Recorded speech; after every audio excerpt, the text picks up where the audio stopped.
Be careful what you ask God for. No joke. Not kidding. You pray for God to give you strength, and he's going to give you the weights, not the muscles, because strength is not built with comfort. It's built with resistance. You pray to win the marathon, and God's going to give you running shoes, not the trophy. You pray for a relationship, and God's going to turn you into the right person before he gives you the right person. You pray for wisdom, and God's going to give you problems to solve. You pray for patience, and you already know what God's going to do, right?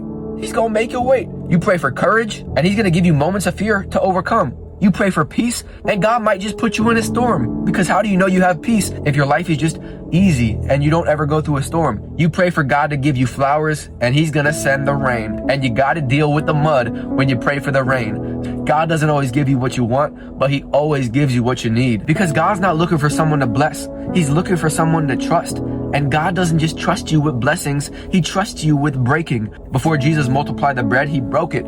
Sometimes God has to break you before he blesses you, because he wants to shape you and mold you into the person who can actually carry that blessing without being crushed by it. Not all blessings come looking like gifts. Sometimes they come wrapped in lessons, because the worst thing God could ever do is give you something you want before you're ready for it. It's like if I had a 6-year-old kid and he was asking for a new car.